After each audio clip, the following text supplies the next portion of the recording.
Hi, I'm Reen Wilcoxson. I'm an independent educator and I create in the hoop designs. Today I'm going to show you how to create this in the hoop quilted passport case. I've got all my pieces cut out that I need. I've got my fabric, I've got my batting, and I've got a piece of fold over elastic. The first step is to hoop lightweight cutaway stabilizer, to put down a piece of batting, to put down a piece of fabric right side up, and to stitch any design that you want. I chose to stitch this all over quilted design for the front of my cover. We're ready to go to the machine now and get started on the design. I have lightweight cutaway stabilizer hooped. I've placed a piece of fabric right side up, centered in the hoop, and I've stitched the first step. This step has basted the fabric in place and it's stitched 4 little placement lines. So I'm going to go ahead, I'm going to put the hoop on the machine.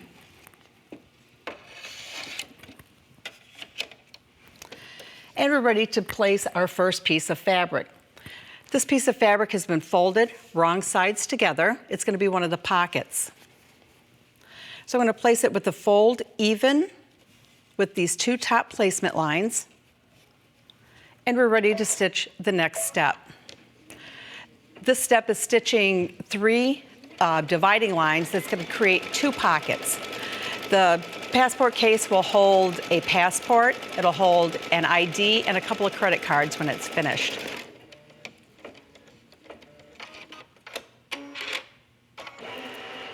I used a triple stitch for this step because I wanted it to be nice and strong so that when you are slipping your cards in and out, it won't rip or tear or anything.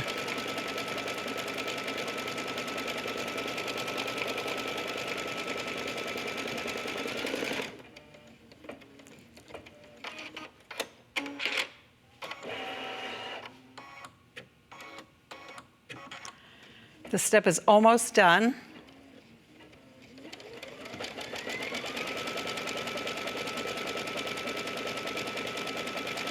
You could tape the fabric down, but I prefer not to.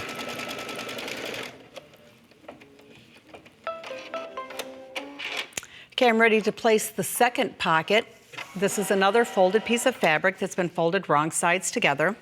I'm going to place it, I'm going to take the hoop off and move it closer towards me just so I can see my placement lines better. But I'm going to place the fold even with the second set of placement lines. And then I'm going to get the hoop back on the machine and get ready to stitch the next step. This step is going to stitch this piece of fabric down by creating 2 more sets of placement lines. This set of placement lines will be used to put our piece of fold over elastic down, which is what closes the case up. Make sure when you place the folds that both of the folds are pointing towards the center of the hoop.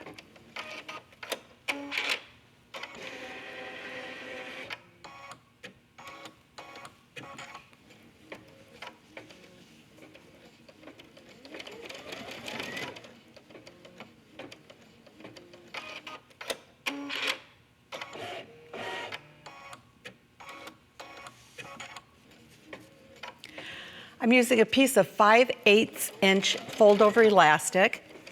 This is what's going to close the case. And I'm going to place it right side up, centered in between the placement lines. Again, I'm going to take the hoop off. I'm just going to move it towards myself so I can see the placement lines better. So I just placed it in between the placement lines.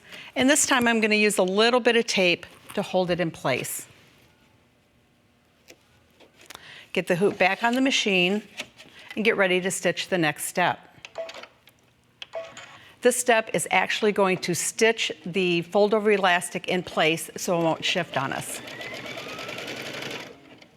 It's going to stitch one side, then the other. Then it will come towards the bottom of the hoop and stitch the pocket, the bottom of the pocket in place.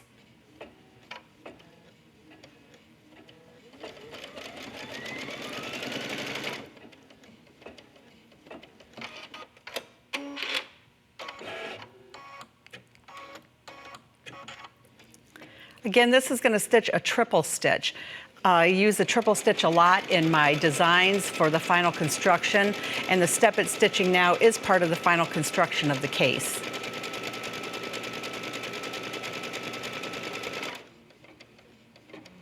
All right, that step is finished. And I'm gonna take the hoop off again, pull it towards myself, just so I can get a better look at things and place my next piece. I'm gonna go ahead and I'm gonna pull this tape off that I put on to hold the elastic in place. And this is the piece that I stitched first. It was my all-over quilting pattern. I've just trimmed away the stabilizer from around the edge, and now I'm gonna fold it in half. And on my pattern, you can see I have a definite center medallion, so I'm just gonna fold it in half, and I'm gonna fold it wrong sides together. And I'm going to use the placement marks on the hoop, the little notches on the side of the hoop, to line this piece up with, the fold with. And I'm also lining up the basting stitches here and here. So let me get that in place. I'm gonna unfold it. Now I could either pin at the top or the bottom. I could tape it in place. I'm just going to hold it as it stitches. And I'm gonna get this last step started. After this step stitches all the way around, it's gonna leave an opening at the bottom.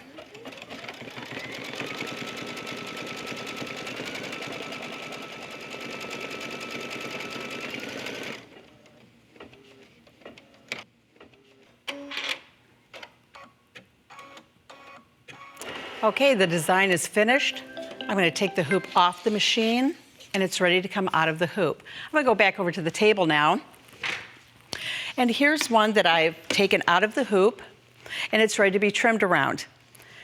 Here's the opening. And when I start to trim, I always start at the opening because we're gonna have to leave the opening a little bit longer so that we have our raw edges to turn in. So I just start cutting through everything.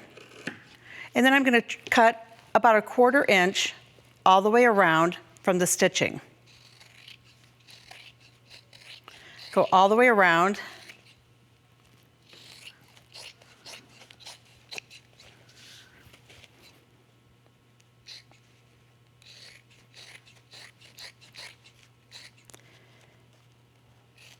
And then when I get to the opening, I'm just gonna leave it a little bit longer. And here's one that I've already completely trimmed around and it's ready to be turned. So I just reach inside, turn it to the right side. I go to a corner, turn it to the right side. I have some tools that I can use to help me turn, but here's one that I've already turned. I've turned it, pressed it, poked the corners out well. Here's the opening where I've turned my raw edges in, and all I have to do is hand sew it together, and it's complete. And you can find the link to the design on the website. You can also find out about some other travel accessories that I have that are made in the hoop. There's a little needle case and a cord wrap for your phone and charger.